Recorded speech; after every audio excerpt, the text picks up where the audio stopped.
ಯಕ್ಷ ನಕ್ಷತ್ರ ಟ್ರಸ್ಟ್ ಕಿರಾಡಿ ಇದರ ತೃತೀಯ ವಾರ್ಷಿಕೋತ್ಸವ ಅಂಗವಾಗಿ ಕಿರಾಡಿ ಯಕ್ಷ ಪ್ರಣತಿ 2025 ಕಾರ್ಯಕ್ರಮವನ್ನ ಇದೇ ಆಗಸ್ಟ್ 17ರಂದು ಮಂದಾರ್ತಿ ಶೇಡಿಕೋಡು ದುರ್ಗಾ ಸನ್ನಿಧಿಯಲ್ಲಿ ಆಯೋಜಿಸಲಾಗಿದೆ ಎಂದು ಯಕ್ಷ ನಕ್ಷತ್ರ ಟ್ರಸ್ಟ್ನ ಸ್ಥಾಪಕ ಅಧ್ಯಕ್ಷ ಪ್ರಕಾಶ್ ಮೊಗವೀರ ಕಿರಾಡಿ ಹೇಳಿದರು.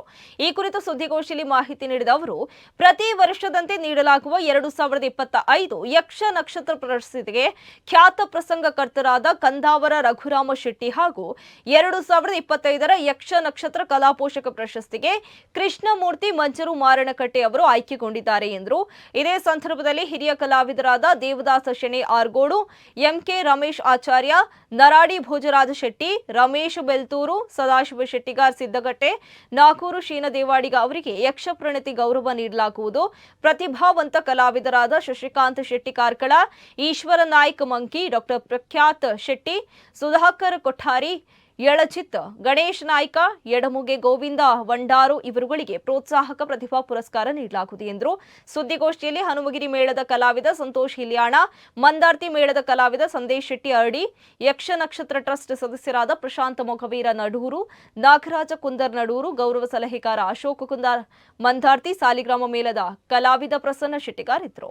2023-2024 ವರ್ಷದಲ್ಲಿ ಸಾಧಾರಣ ಪ್ರತ್ಯೇಕವಾಗಿ ಒಂದೇ ವಿಭಾಗ ಅಂತಲ್ಲ, ಈಗ ಊಟೋಪಚಾರದ ವ್ಯವಸ್ಥೆ ಇರ್ಬೋದು, ಕಲಾವಿದರಿಗೆ ಪ್ರತಿಭಾ ಪುರಸ್ಕಾರ ಇರ್ಬೋದು, ವಿದ್ಯಾರ್ಥಿ ವೇತನ ಇರ್ಬೋದು, 2 ವರ್ಷದಲ್ಲಿ ಸಾಧಾರಣ 20 ಲಕ್ಷಕ್ಕೂ ಮಿಕ್ಕಿ ಯಕ್ಷಗಾನ ಕಲಾವಿದರಿಗೆ, ಯಕ್ಷಗಾನ ಪೋಷಕರಿಗೆ ನಾವು ಅದನ್ನು ಸಂದಾಯ ಮಾಡಿದ್ದೇವೆ.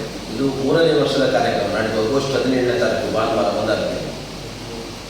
ಒಂದು ಯಕ್ಷ ನಕ್ಷತ್ರ ಪ್ರಶಸ್ತಿಯನ್ನು ಪ್ರತಿಯೊಬ್ಬ ಪ್ರಸಂಗಕರ್ತರು ಮೆಚ್ಚುವಂತಹ ಪ್ರಸಂಗಕರ್ತರಾಗಿದ್ದರೆ ಕಂದಾವರ ರಘುರಾಮ್ ಶೆಟ್ಟಿ ಈ ವರ್ಷದ ಯಕ್ಷ ನಕ್ಷತ್ರ ಪ್ರಶಸ್ತಿಯನ್ನು ಹಿರಿಯರಾದಂಥ ಅವರಿಗೆ ಕೊಟ್ಟರೆ, ಕಲಾ ಪೋಷಕ ಪ್ರಶಸ್ತಿಯನ್ನು ಮಾರಣಕಟ್ಟೆ ಕೃಷ್ಣಮೂರ್ತಿ ಅಂಜರಿಗೆ ಅರ್ಪಿಸ್ತಾ ಇದ್ದೇವೆ. ಜೊತೆಗೆ 30-40 ವರ್ಷ ಸುದೀರ್ಘವಾಗಿ ಯಕ್ಷಗಾನದಲ್ಲಿದ್ದು ಒಂದೂ ವೇದಿಕೆಯಲ್ಲಿ ಸನ್ಮಾನವಾದಂಥ ಹಿರಿಯ ಕಲಾವಿದರನ್ನ ವೇದಿಕೆಗೆ ತಂದು ಅವರಿಗೆ ಉತ್ತಮವಾದಂಥ ಸ್ಥಾನಮಾನವನ್ನು ಕೊಡುವ ನಿಟ್ಟಿನಲ್ಲಿ ಹಿರಿಯ 6 ಜನ ಕಲಾವಿದರಿಗೆ ಸನ್ಮಾನವನ್ನು ಇಟ್ಟುಕೊಂಡಿದ್ದೇವೆ. ಜೊತೆಗೆ ಈಗಿನ ಯುವ ಪ್ರತಿಭೆಗಳು ಮುಂದೆ ಯಕ್ಷಗಾನವನ್ನು ಉಳಿಸಿ ಬೆಳೆಸಬೇಕಾದ ಯುವ ಪ್ರತಿಭೆಗಳಿಗೆ ಪ್ರತಿಭಾ ಪುರಸ್ಕಾರವನ್ನು, ಬಡ ಕಲಾವಿದ ಮಕ್ಕಳಿಗೆ ವಿದ್ಯಾರ್ಥಿ ವೇತನವನ್ನು,